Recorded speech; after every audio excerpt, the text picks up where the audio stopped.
Hi friends, ಇದು ನೆಲಗುಲಾಬಿ ಗಿಡ. ನಾನೇ ನೆಟ್ಟಿರೋದು ಮನೆಯಲ್ಲಿ. ಒಂದೇ ಒಂದು ಮೊಗ್ಗು ಬಿಟ್ಟಿದೆ. ಇದು ಟೊಮೆಟೊ ಗಿಡ. ಟೊಮೆಟೊ ಹಣ್ಣು ಇನ್ನೂ ಆಗಿಲ್ಲ. ಗಿಡ ಮಾತ್ರ ಬೆಳೆದಿದೆ ಚೆನ್ನಾಗಿ. ಮತ್ತು ಇದು ನೇಂದ್ರ ಬಾಳೆಹಣ್ಣು ಗಿಡ.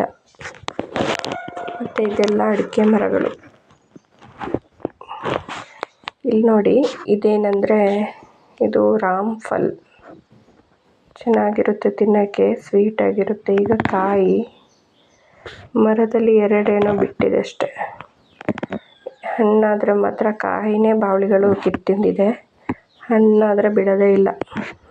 ಹಣ್ಣಾಗೋಕ್ಕಿಂತ ಮುಂಚೆನೇ ನಾವು ತೆಗೆದಿಡ್ತೀವಿ. ಅಕ್ಕಿಯಲ್ಲೆಲ್ಲ ಇಟ್ಟು ಹಾಳು ಮಾಡಿಸ್ಕೋತೀವಿ. ಇದು ಮುರ್ಕು ಎಲೆ ಅಂತ ಹೇಳ್ತೀವಿ ನಾವು. ಮಕ್ಕಳಿಗೆ, ಚಿಕ್ಕ ಚಿಕ್ಕ ಮಕ್ಕಳಿಗೆ ಕಣ್ಣು ಆದರೆ, ಇಲ್ಲಾಂದರೆ ಏನಾದರೂ ಅಲರ್ಜಿ ಆದರೆ ಈ ಎಲೆನ ಬಿಸಿನೀರಿಗೆ ಹಾಕಿ ಕಾಯಿಸಿ ಸ್ನಾನ ಮಾಡಿಸ್ತಾರೆ. ಇದಕ್ಕೆ ಈ ಎಲೆಗಳಿಗೆ ನೀವೇನಂತ ಹೇಳ್ತೀರಾ ಅಂತ ಕಮೆಂಟ್ ಬಾಕ್ಸಲ್ಲಿ ಕಮೆಂಟ್ ಮಾಡಿ. Thank you.